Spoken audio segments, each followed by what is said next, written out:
Identifying as a mom, daughter, conservative, friend, parental rights activist, Republican Party delegate, lover of freedom, conspiracy theorist, mama bear, and force to be reckoned with, this is Raising Liberty with Lindsey Beckham.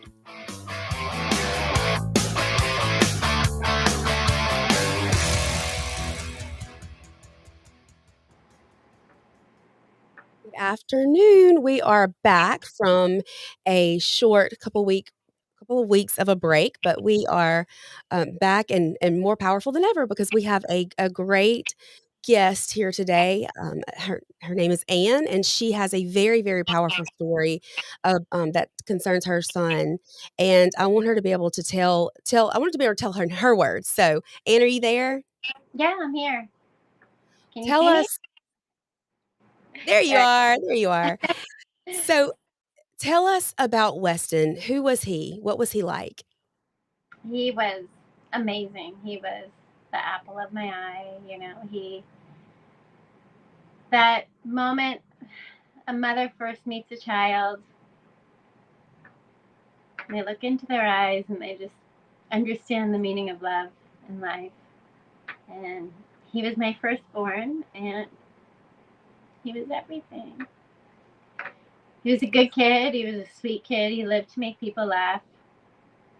Um, He was generous. He would give the shirt off of his back. Excuse me, I want to make sure that um, he he just was always he always wanted people to be okay and be happy, and he really did live to like just make others just feel love and joy. He was just such a sweet kid. His teacher came out to me once and said, "I've never met a kid as compassionate and loving as your son." Like, What a compliment. I think it was the movie. Was it Miracle or no Wonder? When Wonder Uh-huh. first came out, he was, I want to say, in third or fourth grade, and he said, "Kids read it and they're like they talk about it, but like Weston gets it. Like he's got a real feeling for other people." So when I tell you he was a kid with a heart of gold, I mean it. But he was popular and funny and had so many friends, and it was just because he was just such a sweet kid. And they always say all the good ones get taken young, and that was him. He was just a really kind-hearted, beautiful soul, and he I don't loved know. everything. So I don't know if there's a greater compliment that you could give a mom other than your child has a good heart. Your child is compassionate and caring. That says a lot, not only about him, but as you as a mom as well. And so, I didn't know you. You're a part of Moms for Liberty, or you're a chapter chair, right? Or yeah, I was and okay. Go ahead. and as I first saw you speak on the stage of the Republican National Convention, and your story just broke my heart. But I'm so honored to have you here to tell your story and to tell about what is taking place in our country right now and the dangers that are after the danger for our children, and you've lived it. So can you tell us a little bit about what happened? Well, I mean, he started to go to a new high school. He was a freshman in high school. Um, he's a teenager. Teenagers do stupid things, but they learn from their mistakes. And he was a typical teenager. And when he went to the new school, from a very small private school to a humongous, Dana Hills is an enormous school. And there was, the center crowd that definitely, everyone wanted to be a part of. And there was one kid in the center crowd who, kind of schmoozed my son a little bit, and I think he kind of wooed him into the crowd. Weston was a little bit, influenced by him, and I think that in a moment of peer pressure, when other people were, doing, stupid things too, he caved to the peer pressure. And as many times as I told him, don't ever try something that someone gives you. I don't know, were other people, trying it and they were okay, or it seemed like fun, or did he get talked into it? From what I'm told, he was kind of pressured into it. Um, but he caved, probably to be cool, and just make sure that his social status is so important to kids. Mhm. Like, wanting to be a millionaire, you just it's important for adults too. Everybody wants to be accepted, right? And so, Right. especially freshmen in high school, to like have that social status. So I think he just made a bad mistake. But the biggest thing is that if he actually took what it was supposed to be, he would still be alive today. It was a counterfeit pill. It wasn't real. It would be like you ordering a glass of wine at dinner, and the server brings you grape juice and cyanide, and you drink it and you die because it's not a glass of wine. It wasn't what they said it was. It was cyanide, and it killed you. It was poison. And that's the same thing that's happening to our children. So when people, after the RNC, they're like, have to blame the mother, have to blame the parents. And, yeah, he did something stupid, just like probably most people did. And people who, when we were young, we do stupid things. Mhm. That's what teenagers do. I'm not saying everyone did. I was actually pretty innocent, but some kids are influenced and some kids aren't. Some kids are stronger than others. Had he actually done or tried a piece, which is what it was, a piece of what someone had given him, he would not have died. It was a pain pill. He would not have died. He would be very well alive today. The doctor had offered him pain medicine when he hurt his hand and his collarbone. He had broken his clavicle, not his collarbone, and he was going down a hill on a skateboard. And the doctors offered it to him. So, to him, it's like, well, the doctors have offered it to me, why not? I know it's not going to do anything. Everybody else is doing it. These are the ideas that I have of how it all came about, but it wasn't. It was pure fentanyl pressed in Mexico with blue pill powder that came over from China. The precursor chemicals to fentanyl. Some guy who's not a scientist, not a pharmacist, not a doctor is out there in a field somewhere sprinkling it into a big vat of blue powder, not measuring it, not weighing it, not caring how many is going to fit into one pill. And 7 out of 10 pills are deadly. So, um, 7 out of 10 people who try a pill will die the first time. A lot of people don't know that, and I'm sure my son didn't. Um, but it's a problem. I mean, it's in party drugs, recreational drugs, it's marijuana. Last week they announced that it's now in vapes, regular tobacco vapes. I guess it's tobacco, not tobacco, nicotine. Is that right? I don't know. Yeah. But, and it's in weed pens coming from distilleries, no, dispensaries. See, I really have a lack of knowledge of this stuff, but it's in everything now. It's not just in pills. But these kids are making mistakes. They're being, they're trying to fit in. They're trying to do something cool, and the next thing you know, they're not realizing it. And Right. if they survive the first pill within 2 to 3 hours, they're going to get withdrawal symptoms that make chemotherapy withdrawals or chemotherapy effects feel like a picnic in the park because within 2 to 3 hours of the first time of trying a pill, fentanyl is 50 times more addictive than crack. And what we learned about crack in the 80s was if you try crack one time, you are hooked and you will not be able to stop. Fentanyl is 50 times more addictive than crack. And within 2 to 3 hours of just trying it one time, even a little You're bit, automatically addicted. automatically addicted, and the withdrawal symptoms fevers, cold sweats, shakes for days from one time of trying it. Even a little piece. It wasn't even, you don't even have to take the full pill. A little piece. Shakes for days, um, intestinal issues, headaches that are so strong that are just unbearable. And so now you have a drug dealer who's just like a groomer, a sexual predator, acts the same exact way. They groom your children and they say, hey, you can't tell your parents that you did this because they're going to be so upset with you. But Mhm. I can help you. And if you just take a little bit more, and they get your kids hooked, the ones that survive it, they get your kids hooked. But they don't survive very long because 7 out of 10 pills are deadly, or if they can get them a little opioid dependency, by giving them small little bits, they can get, a little clientele for a little while. Mhm. And then in 2 to 3 weeks, your kid's gone because they didn't want to tell you. They were talked into not telling you. They were coached through how to get through it. And meanwhile, this guy is making money off of your child, dosing themselves every few hours. And parents are finding their kids dead in bed.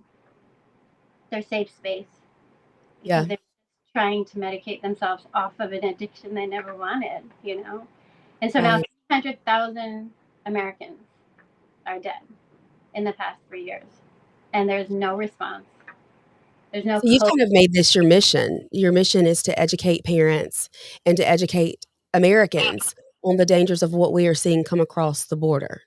Yeah, they're killing our children, and they're not doing anything about it. There's no COVID response. When Joe Biden and Kamala Harris took office, they Joe Biden made a comment about President Trump that 200,000 people had died from COVID, and that no president who's had that many people die on American soil should ever be president. And here we are, 300,000 American lives later, into 3.5 years of his. Well, actually, it's 3 years because the 2024 numbers haven't even been released. They're trying to say that now they started. I've talked to some of the agencies; they're not allowed to report as much anymore. They're pulling it back. It's an election year, so they're not reporting the numbers this year as much. But we're thinking it's probably going to be, an increase like it has been, especially since they haven't implemented any programs. Things don't just drop Right. for no reason. Um, but in the 3 years that they've been here, and Kamala Harris's, whose the borders are her wide open borders, um, 300,000 Americans have died on American soil. And this is a war on American soil by the cartels, who are terrorist organizations, and it's a war on our soil, killing our children. And nothing, zero, is being done about it. Zero Yeah. is being done about it. I know you've had some time with President Trump. How has he reacted to your story? He was just very sweet. I had a very short time with him. Very small exchange. But after the RNC, he sent me a beautiful message.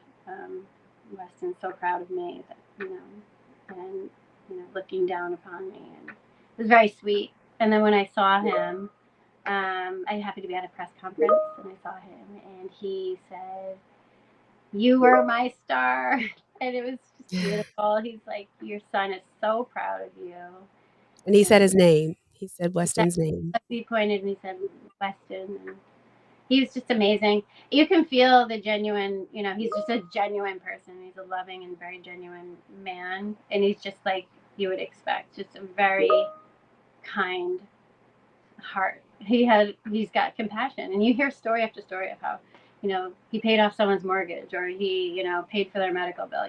These stories that he's never told, that people come out and tell, and then they ask him if it's true, and yes, it's true.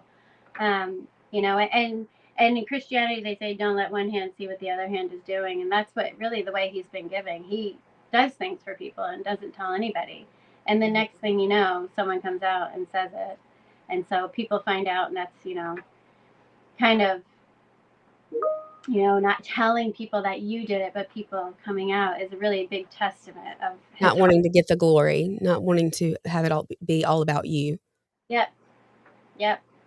Yeah, I know they say we say a lot of times, if you wanna get something done, ask a mom, and, James Lindsey has said to us several times that, a mom will stop a revolution to fight for her children.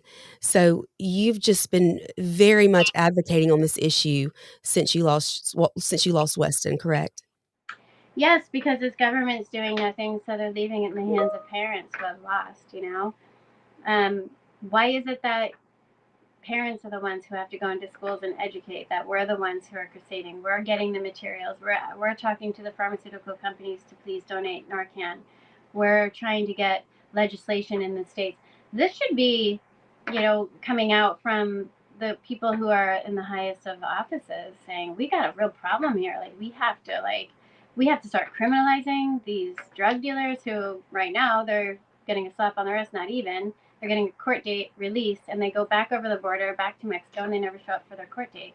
And people are basically being allowed to murder people because they're giving them a murder weapon, which is fentanyl.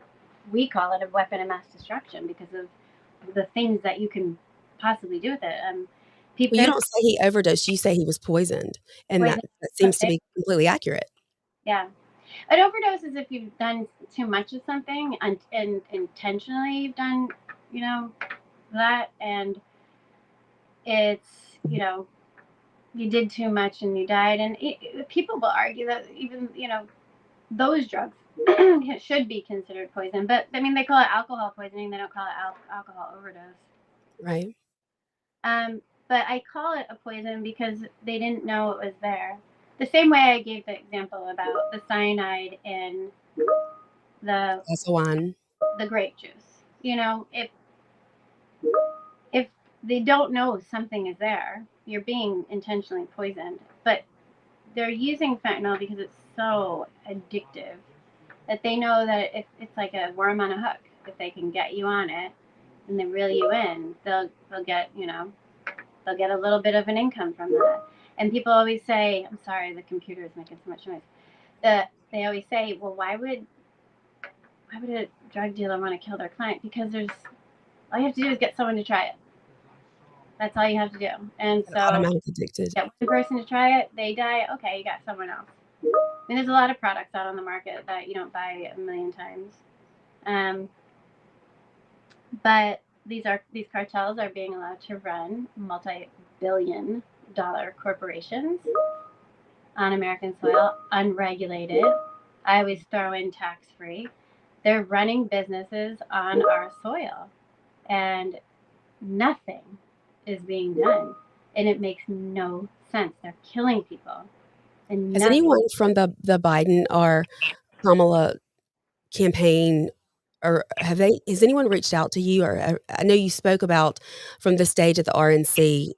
You said say his name, say Weston's name, because that's what they use that so often. Say his name, say her name, and I love that you said that. Has anyone reached out to you? No, no. I mean, there's 300,000 of us that would need a phone call at this point.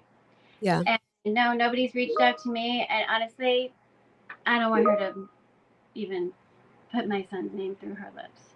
And she looked at that camera that night at the debate, and she tried to relate to families like mine, to the families who have lost children to fentanyl. I was like, don't you dare. yeah. That was your job.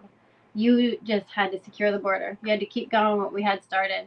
All you had to do was keep Americans safe, and you chose to bring in the future voters of America over my son's life. And because of that, cartels took advantage of that border. And you know those drugs are coming through that border, and you're doing nothing. And that was your one job. So don't. That's how I feel. I don't blame you one bit. Have you worked on any type of legislation in your state to maybe attempt to do something at the statewide level?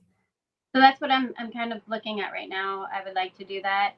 I would like to follow in Sarah Huckabee Sanders' footsteps. I met her at the RNC. She was on the same night as me, and I grabbed her and I said, "Can I talk to you?" And I started immediately crying, and I don't know if I made her nervous. And as soon as I started talking, I said, "You made the best laws for fentanyl. If someone murders a child, they automatically get a death penalty for a fentanyl pill that murders a child. They get put on death row automatically. If you kill an adult, she did, she has life imprisonment for a first offense. Um, her incredible laws are just, I mean, it's such an example. I would love to see every state do that. You'd see fentanyl come to a pretty screeching halt at that point if people would do that. Our That attorney general here in Mississippi, Lynn Fitch, this is something she's extremely passionate about, and that she's been working towards is getting better laws when it comes to child safety in general. hmm Yeah, I mean, you see it a lot with, and I hate to say this, but it's true. I mean, when I lived in California, every single fentanyl bill that came across the state legislation and made it to the Capitol got voted down unanimously. And when I say unanimously, I mean 100% by every single Democrat when the Republicans would vote for the bill. They're intentionally voting down every fentanyl bill, and that's happening in a lot of liberal states. You're seeing more legislation in a positive direction in the red states, And I want to know why that is. Who's running these elections? I know Carrie Lake had a hot mic moment um, with somebody who was offering her a lot of money to Mhm. stop talking about the cartels for a little while just to get through the election, and then she could start talking about them again. But he made a point to make sure she knew that all 50 states are being that the elections are being run by it. So I know, that might to some people sound ridiculous, but then why? Tell me a good reason why they're doing nothing. There's Yeah. no other reason why they would be doing nothing other than, excuse me one minute, I'm going to put on my focus. Okay. Someone's calling my work phone. They're going to call me next. There is no other reason. No one can give me a good reason. Then why don't you do something about it? Why are we letting 300,000 people die? And that's not even including this year. Why? Then there's no reason. So I believe that people are getting, personally, I think they're running elections. That's what the guy said in the hot mic moment. Um, there's a lot of money in elections, a multi-billion Yeah. dollar industry. Excuse me again, 1 second. There's a lot of money in drugs as well, and in bringing drugs across the border, I'm sure. I feel sure there would be. Yeah, there's a lot of money in all of it, but it's you gotta what Donald Trump always says, right? Follow the money, follow the money. Yeah, and one thing he always says as well is that, they're not after me, although it really does seem like they are in the past 2 months with these 2 assassination attempts, but they're not after me, they're after you, they're after your children, I'm just standing in the way. Yeah, absolutely. Yep. And you see that so much, like all the like you said, all these there's so many. They're doing everything they can to stop him between lawsuits and assassination attempts and everything. They're trying so hard to remove him. They've already made the media a political weapon. They literally have people who are. I was getting my hair done the other day, and the girl was like, "I could never vote for that man. He's so hateful and spiteful." And I'm just like, what have they done to these people? Like, don't you remember how great it was a few years ago? You really believe lie after lie they've been caught in, you We know, could actually afford groceries for our children. exactly. Anybody who can't put food on their table right now should not be voting for the same ticket. This woman is a million times more progressive than Joe Biden, who I think he was a puppet on a string personally. I'm sure most people Mhm. do. And I think she is too. I think this is, personally, I think this is Obama's fourth term. But I don't think we're going to get America back after this. She's a card carrying Marxist. Her father was a Marxist. She's He wrote the book, right? and she's been very, you know, in her past, forthright on talking about communism and Marxism. She's fine with it. She's more liberal than Bernie, and in communism, to get there, you have to let a lot of people die, and you go for the youth first, and you tell them not to listen to the parents, and you tell them to turn on their parents and listen to their Yeah, teachers. We see all of this implemented. I mean, look at all the Moms for Liberty stuff that we fight every day. yeah, All the sexualization of our children. Why take innocence out of our kids? Because if you can break down their spirit, you can control them. That's what this is all absolutely. about really, really hurting their spirits. Um, you know, Fighting America from the most vulnerable of populations. And when a child dies, and I can tell you this with 100%, the whole family dies because we have gone through so much since my son died. And it's been so hard. How many other children do you have, Ann? I have three others, so there's four of us. I mean, there was four of them. There's six of us. It was Weston, and then I have a 14-year-old, a 12-year-old, and a 9-year-old. So um, it was 6, 10, and 12 when he died. So you're having to be strong for your children as well and help them learn how to grieve their brother while So, you're also grieving your firstborn son yep. over something that could have been stopped. It could have been. There's no reason this had to have happened. Kids And make. you are so you're a mom of 3 now and well, of 4, but 3 that are with you and a wife, and you work full time, and you are the chair of a Moms for Liberty chapter, and you're still out there fighting and advocating on these issues and the border and the fentanyl crisis because that's what moms do. That's what moms do. Yep. I don't. I Um, think it made it. It's not that it takes any pain away, but it gives my son. I don't want to say it's sacrifice. I don't know what the right word is. It's a you don't want crusade. his death to be for nothing. He's not in vain. Yeah, He didn't die in vain. He's saving lives. So if my son is going to it, he's the one who had to die for this, then I'm going to make sure that no one else has to go through it for my son and for them. I don't want to ever think that he died in vain.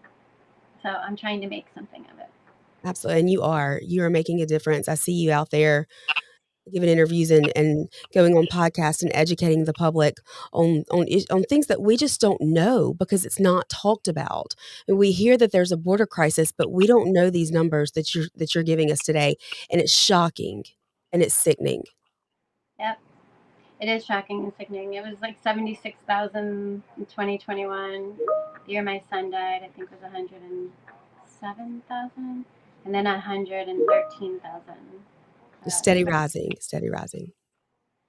so that it's very close to 300,000. But again, they're underreported. I can tell you so many people in some of my groups, like that I actually moderate for this one group called Lost Voices of Fentanyl, and there's in that group there are people that come there and they're like the coroner would not write it up as a fentanyl death, they put accidental overdose, or and that makes a lot of parents really upset Yeah, because but they know it's not an accidental overdose because these are all treated as homicides. So my son's investigation was a criminal homicide investigation right off the bat. They told me that, and I remember when I heard that it had I was already in so much pain, but mm, that brought in so much anger. Like, what do you mean it's a homicide? This was a murder? Is that what you're telling yeah. me? And boy, when you don't have any understanding of number one, what just happened, what do you mean? You've heard of fentanyl, but it's never going to happen to you. And suddenly it comes into your life.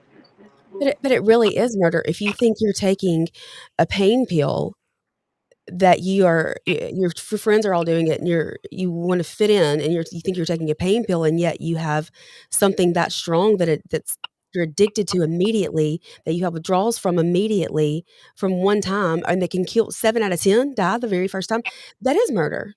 Mm-hmm. It absolutely is murder, and this is not the first person that my son is not the first person this person has killed. And knowing that, they still did zero. Nothing happened to the person. Not even a slap on the hand. Didn't even retain him. Nothing. Wow. Had all the evidence in the world. I can't Everything. imagine what a slap in the face that feels like to you as a mom. Yeah. What I think the part that made me upset the most is that they didn't even try to trace the chain of command. Say, okay, well, who's supplying you know, these small little people? Who's supplying them? And like trying to find out where they could break that chain and make sure that that person doesn't get distributed to anymore, something like that, and really go for like the big guys. But they didn't even do that. Oh, They, I'm just so sorry. I'm so sorry that you have had to live through that and know that nothing's being done like it should be. thank you, thank you. So this is where I am. I speak. That's what I do. Yeah. And I look, I admire and respect you so much for through the pain, still getting out there and talking about this and talking about Weston and saying his name, telling people who he was, educating the public, giving those facts that people are just so unaware of. I have Thank the utmost respect for you, Anne. thank you so much. I And appreciate it. I know you can't stay on long, so I just definitely wanted the public to hear your story. Anyone that is listening to this, I think this is a story that every American needs to hear. Weston's life mattered, and his story is one worth telling because this is an epidemic, and our kids are dying. Our kids are dying in America, and we have got to do more. Yeah, absolutely. And talk to your kids about peer pressure. I tell parents that role play, run scenarios. It's huge. Yeah. Well, thank you so much. I know you've got to go, but I just appreciate you so much for taking the time to come on and talk about this. I know it's painful, and Thank my you. heart just completely goes out to you. Thank you. Thank you. I appreciate that. And I appreciate you bringing me on. And anytime you want to know more, I'm always around to talk. So thank you. And people can always reach out to me. If, How can they find you? How can people find you if they wanna know more or hear more? the best way is to email team@andforamerica.com. That is an email that I check. I always tell parents that they can reach out to me that way if they have any concerns. I'll tell you, if you found out that your child has done fentanyl one time, you need to go throw them in rehab immediately because without severe intervention, they're going to die. Period. They will die. They will die. And put them in a 72-hour hold if you're waiting for a bed because I can't tell you how many parents found out on a Saturday and their kids were dead by Monday when they were waiting for a bed. So, It's but email heartbreaking. team at Anne with an E for FORAmerica.com. You said what? Okay, say that one more time. Team, TEAM, Mm, at AnneForAmerica.com. And on social media, I'm Anne Elizabeth US. On Facebook, I'm Anne Elizabeth F. So well, Anne, you keep fighting. You thank keep you. saying his name, and you keep educating parents because that's the only way we're gonna turn this around. Thank you so much. Yes, Thank you. absolutely. Okay, we will talk soon. You have a great weekend, Anne. You too. Bye-bye. Yeah, so, yeah, that's what's happening in America. Daniel, what do you think about Anne's story? I'm gonna keep the camera on you, but I don't know. Me coming personally at her story is very, very common. I am a drug addict and an alcoholic in long term recovery, and You have a recovery podcast. I do have a recovery podcast called the Recovery Lab. We're about to come up on our 100th episode, and we talk about things that we've dealt with in our own recovery journey. But the to turn the attention back on um, today's guest. I mean, I can't. I'm a father of a 16-year-old son, and it's devastating to put myself in Anne's position. Um, I can't imagine. I can't imagine what that would be like. But we were part of the recovery day at the Capitol last year, and they handed out Narcan. Yeah. So I got 2 Narcans. I gave my son one. I explained how to use it. If he ever is around a friend that is overdosing, he has that Narcan in his car. I have one in my car. You know, So my friend Christy, who I don't, you've sure had the Molly Angel Project, yeah, I know, who they worked really hard on getting Narcan yeah, available for the everyday person. I think you can go online and sign up. So, absolutely, you can. and so she has a son who's in prison right now for drugs, and his girlfriend Molly OD'd and passed away, and so that's where the Molly Angel Project came from, and she Yeah, worked really hard on that legislation. So I know that it's we're seeing the benefits of that. yeah, absolutely. It's tragic. It's devastating. And there's lots that can be done. And right now, there's a few people championing it, but there's a lot of people that also don't really want to talk about it because that takes away money from Mhm. certain industries. So it's sad, it's tragic. It's people that struggle with drug addiction and alcoholism for that matter. There's a special place in my heart for them because I struggle with that myself. It's something that I deal with every single day. I have a daily reprieve. And it's absolutely tragic, but hopefully in all of those experiences there is a silver lining. If you have a loved one that dies, hopefully they you know that can be used to help someone else in the future. So it's devastating, but it's a part of life today, and things desperately need to be done. Yeah, and I mean, that's what I respect so much about all of you guys. You with the recovery podcast, and Anne speaking out about fentanyl and the border, and her son Weston, and making his life mean so much more when you're able to tell his story and educate people on the horrors of what we're seeing happen and the children dying across our country. And like I said, Christy with the Molly Angel Project. And so people are taking tragedy and bringing awareness and good things out of that, beauty from ashes. And I can't think of another expression that describes what you guys are doing other than that. So I just, my hats, my hat goes off to all of you who have painful stories and experiences and have lost someone to something like this, but you take it and you use it for good. And I hope that we see a change in November. And everyone knows I've never been a huge Donald Trump fan, but at this point, I believe he is the only option because we are seeing what this administration has done over the past 3.5 years is open the is a wide open border. And more drugs are coming across. More and more illegal immigrants are coming into our country. I don't really know if anyone's eating dogs or cats, nor do I really care.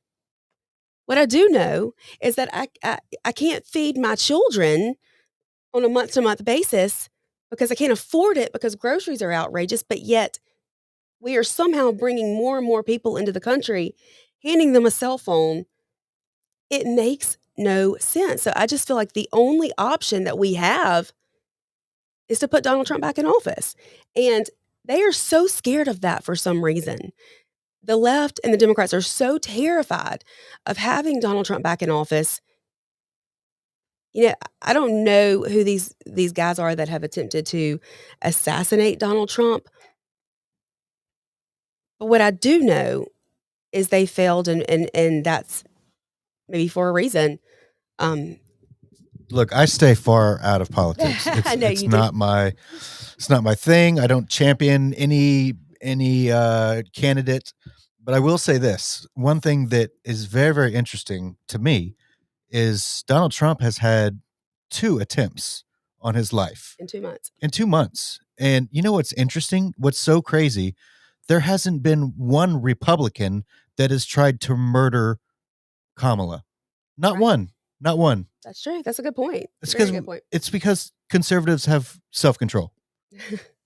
Right, I'm convinced. right. I mean, I am too. I mean, if you look at, Tim Walz and his state and what happened there, burning it down and the riots and it blows my mind that we are okay with having a man as our vice president who encouraged the burning down of his city. It absolutely blows my mind. And these are issues that aren't even really my big issue. My huge issues are children, parental rights, education. But Having this men in the women's restrooms, for God's absolutely, sakes. absolutely. What is going on with this world? It's we're Oh my God. it's like you wake up in the twilight zone. I mean, we're living in the Matrix. Look, I don't have a daughter. I just have one son. But if I did have a daughter and some mentally deranged man who thinks he's a woman goes in her bathroom and even looks at her, man, I'm gonna beat down that door and beat the living shit out of that guy. Yeah, It's just absolutely. it's what the left is doing is they're celebrating this mental illness. That's it. Yeah, They're absolutely. celebrating a mental illness. That's like going and saying, we love that you're bipolar. Like you don't need any help. You're perfect the way you are. Please go and engage in all kind of behaviors that you want because you're bipolar and you're proud of it. Like, no, it's a mental illness. You need to seek help for it. And that's okay. Go to the doctor, go to the psychiatrist. Get Right. some help. Work on the issues that you have. The reason that you don't feel comfortable in your own body is because there's something wrong. Likely trauma has happened in your past. What do we do with trauma? We fucking talk about it. We work it out. We go to a therapist. We talk and talk and talk. And then you move past that. You heal from those things. And suddenly you look at if you actually worked on the issues, you would realize that, hey, I'm not in the wrong body. I don't feel like I'm in the wrong body. I was just dealing with some really hard stuff. They're And I went searching. They're and I, searching for something. yes, because there's a hole in their soul. Yeah. Yeah. And there's that can't be fixed easily. You've got to seek help for that. It's not something that happens overnight. But and I don't have, let me be very, very clear. I have no hatred at all towards anyone, and especially the trans community or the LGBTQ Plus LMNOP, SLQLMNOP community. I have a lot of gay friends, and I think they're wonderful, wonderful people. I have a trans person that I've known for years and years and years in the program of Alcoholics Anonymous, the most genuine person that I've ever met, and just an absolute incredible person. But I still think that there's it's something that they struggle with on a daily basis. And for me, if there's something that I struggle with on a daily basis, I talk about it in therapy and I get through that because I don't want to be stuck. These people seem to be stuck. You give it to God. You turn I it give over. it to God. Like, you that's let go of all of that right. you're carrying. And I don't know if we could ever be a healthy country again if we don't turn back to God. Right. You have to turn it over to God. But here's the deal. You can turn it over to God all you want, but if you're not willing to put any work in, God is going to be steering the boat. But if you're not paddling, you're going to be right in the exact same place that you are. So let God steer the boat, but you better bring a shovel and dig that dig, and you're going to move that mountain. But God's going to be steering the ship.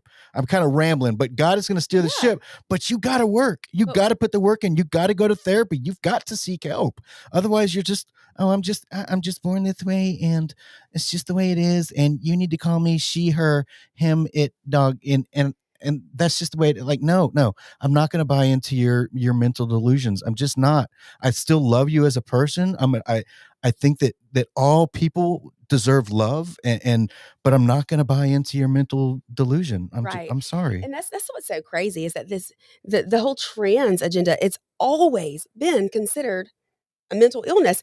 And you're right. There is a hole in their soul. They're searching so hard for something, but unwilling to give that to the one person they need to give it to. Right. And as long as that's the case, like they're going to continue to be searching for something that's never going to fulfill them. Right. And we know, you and I know, I think most people with a brain know, if you're born with a penis, you can cut it off, but you're still going to be a male. Oh, is that how that works? Oh, it gets now me I fired understand. Up. It gets me so fired up. It's like, cut it off all you want to, but your DNA makeup, you are a male. If you have XY chromosomes, you are a male. And the fact that we want to ignore that today, I said something to someone the other day. I said, 2 years ago, we started talking about this furry situation. And we were called, no, seriously, we were called conspiracy theorists. That's not happening. That would never happen. That's outrageous. That's crazy. That's insane. That's a far right conspiracy theory that y'all are just spouting out to people to make us look crazy. Well, guess what? Now they're like attempting to normalize it. Yeah, and funny little story about that. I was listening to Joe Rogan and I guess Matt Walsh yesterday, the latest episode. And Joe Rogan, I mean, he approaches everything with curiosity, even furries. And he started talking about this. And he was like, I have a mad amount of respect for these people. For one of their episodes, they tried to go a whole episode using furry costumes and helmets. He's like, I lasted 15 minutes in those things. So at the very least, the fact that these people can live their lives in these costumes that are awfully, awfully uncomfortable. Again, it's a mental health thing. It's not, but if that brings you happiness and joy, great, but don't push that on me. Like or the children. I'm not gonna, I don't know. I'm stepping way out of my lane. I don't know anything about anything, but I do know that when something is brought up that goes against my core, it's going to make me feel a certain way. And this whole mental delusion thing and mental illness, I feel like I can speak on it because I've struggled with mental illness my whole entire life. I've been in therapy since I was 8 years old. I know what this is all about. I know mental illness. I know bipolar. I know depression very, very well. But guess what? I didn't like the way that was, the way that my life was. Right. I felt depressed. I felt like there was no light at the end of the tunnel, but I knew that something could be done. And I knew that there was professional help out there for me. So what did I did? My parents put me in therapy from a very young age. I ran away from that therapy, but once I got sober, I realized, hey, my parents weren't doing that to punish me. My parents were doing that to help me. Yeah. And now I've done a substantial amount of work in therapy to and with my doctor, with meds, to kind of become at peace with who I am today. And that's all been a process. So don't sit here and judge me for judging other people. I'm not judging other people. I'm talking from a stance of gone through this myself and knowing exactly what it's like, and also knowing that there is a way out. What I like to say all the time is that no one is born a loser. We are all choosers. So you can be born into horrible circumstances. You can be born into a terrible home. You can be born in another country where you don't have food. Yeah, there are horrible circumstances every day, but where no one is, we all have choices, regardless of what our situation is or what we were brought into. We all still have choices. So, like you said, you chose to get help. You chose to come out of that, and everyone else can do that too. Right. I made a decision, but I couldn't have done it on my own. Let's be very, very clear. I could not have gotten healthy without help. Period. It is okay to ask for help. Yeah. Period. End of story. It is okay to ask for help. That's all you got to do. Yeah, absolutely. And there are so many out there that want to help people in that place. If you are feeling, desperate or depressed or angry at life, I mean, there's so many people that, I mean, I can think of people right now that I could call in a state of despair that would pray for me and encourage me and lift me up, and you, and that's what people need. People need to feel that they're not alone, and that there is love out there. There are people who love you and will care Absolutely. about you. And also, I mean, I am a Christian. I believe in God. I always have. But there are also people out there that don't, and that's okay too. But even with those people, there you don't have to believe in anything in order to get help. You don't have to be this level 9 Christian. You don't like All you have to have is a desire to change, a little bit of willingness to do something different. And you don't have to be a Christian to become a better person. I'm a good person today because I want to be a good person, not because I'm scared that God is going to smite me if I do something wrong. No, I have a love and appreciation and respect for God. I have a personal relationship with God, but that doesn't mean that you have to in order to live a good life and to have a happy life and to be healthy. In order to be healthy, all you have to do is ask for help. You don't have to be a Yeah. Christian. You don't have to be a Jew. You don't have to be Islamic. You don't have to be anything. You just have to have an honest desire to do something different, and your life will get better if you make the decision to do something different. Period. End of story. I am again. I am not a fan of like Bible thumpers that, oh, you're going to hell because you don't believe in what I believe in. No, that's not me at all. Period. End of story. But I have been through hell. I have put myself through hell. I'm not a victim. I have made extremely poor life decisions and had to pay the consequences for those life decisions. But I was able, again, I can't stress this enough, reach out, ask for help. It doesn't have to be a hard, horrible thing. When you're ready to do something different, when you're ready to really take an honest look at yourself, then you can go and ask for help. And there is help there for every kind of person out there. You don't have to do this alone. You're not alone. You are loved, and there's ways for you to get help. And I don't want to go on about that. I could rant and ramble for Also, I feel hours like about people that. are absolutely fooling themselves if they think that what happened to Anne can't happen to them. Oh yeah, yeah. I You know? mean, fentanyl is everywhere. Methamphetamine was my drug of choice back in the day. That was my everything. If I were still in active addiction today, there is not a question in my mind that I would be dead. Fentanyl is in meth now. Fentanyl is in everything. I would be dead. It's but only by the grace of God that he showed me the light, and I was able to, okay, I'm stuck. I need some help. And I asked for help, and God provided that. But God removed that temptation to smoke meth. Period. End of story. But I would be absolutely dead if it were still today. That If you think that this can't happen to you, and if you think, oh, I don't need to have this conversation with my kid, okay, yeah, you do. Absolutely. Just sit them down and have a conversation. Say, hey, this is something, I'm sure you've heard of it, but it is everywhere. Here's what you can do to avoid getting yourself in this situation. Just because other people are doing it doesn't mean you have to do it. And the number one thing that I told my son from the very beginning was, Riley, if you are ever, or, sorry, I didn't mean to say his name. If you are ever in a situation that you feel uncomfortable in, Call me, no questions it asked. doesn't matter if it's 4:00 in the morning, midnight, it doesn't matter. Give me a call. I'm not going to ask any questions. I'm going to come and pick you up. Period. End of story. So it takes a willingness on the parent side to just have the conversation. Just have the conversation. Be honest with your kids. Hey, this is something that unfortunately is part of the world. Here are some steps that you can do to mitigate the risk of you being in the situation from the beginning. But if you do find yourself in this situation, here's a solution. Don't be afraid. Do not be afraid to pick exactly. up that Here's phone a and call solution. me. And God forbid if you do, there is, Narcan is a miracle. So that's why my son has Narcan in his freaking car.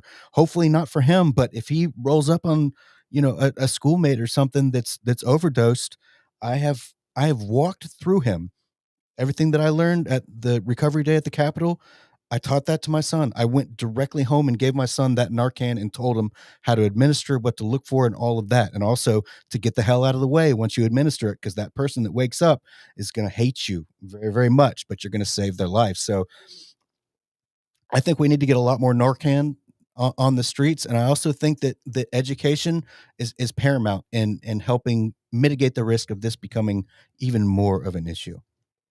Right. One thing that I'm planning on working on this legislative session is it's not the same thing as the drug war, but we are constantly seeing, and most of the time it's someone from the trans community, it's a mental illness, but we are seeing schools continue to be shot up. And why is it that we have all the money in the world to spend on certain things? 9/11 happened and we fixed it. We fixed the problem. We changed the airports. We made it safe, and it has not happened again. So why is it that there is this fentanyl crisis and 300,000 people are dying a year and we aren't doing anything to fix it? Why is it that children are dying in schools being shot up and we are not doing anything to fix it? We have money to fix other things. Why do we not have money to fix those things? And I'm just fed up with that. Like I'm going to make that my mission this session, is to get better security in our schools and more education on this fentanyl. We need to take a look at our priorities. Where are they? Yeah. It's scary. It is a scary, scary world to be a child today. It is a much different world than the one I grew up in. Social media is there. We passed a bill this past session called the Walter Montgomery Protecting Children Online Act. And Walter Montgomery was a teenager in Starkville who got caught up in this sextortion scam online, social media. Yeah, I almost think there should be an age limit, an age for you to have a smartphone, even. And he got caught up in this and sent some pictures. And then because they wanted $1,000 from this kid, and he was terrified for that to come out, he killed himself. Oh, I was so insecure as a kid and even as a teenager, had I had social media, there's Right. I don't think it'd be good. I don't think it would have No, I been don't think real. yeah. I mean, I can't imagine the I pressures don't know these if I kids could have feel. done it. Oh my God. Yeah. The pressure is just, and especially for young girls, like it's just, I, I'm grateful that I grew up when I did, because I wouldn't be good with social media as a kid, period. Yeah, and it's a crazy, crazy world. I've been watching this trial all week from this teenager in Rankin County whose mom was a teacher, and she snapped, shot her mom point blank 3 times in the head and neck and killed her dad. Her mom, 14 years old, and just if you're 14 years old and you can just kill your mom, like, what is going on? They're Satan is after our children. Satan and the radical liberal left. They're after our children. And speaking of the left, let's go to our sponsor. So Sean Yerkeron is our sponsor, and he has got the Yerkeron Law Firm. So he writes these ads, and I never know what I'm going to be reading. Sometimes I brace myself. But speaking of the trial that was taking place this week, he said, do you want to hire a lawyer that will actually read your file and your discovery? You don't want to find yourself on trial for murder and your lawyer didn't even look at the evidence. Well, we at the Yerkeron Law Firm will read your file and check all the evidence against you so that you don't have to get sentenced to life in prison. Sean Yerkeron has practiced law in Mississippi for 19 years, with over a decade of that as a prosecutor in Hinds County and at the Mississippi Attorney General's office, and has the experience to handle any situation that you may have gotten yourself into.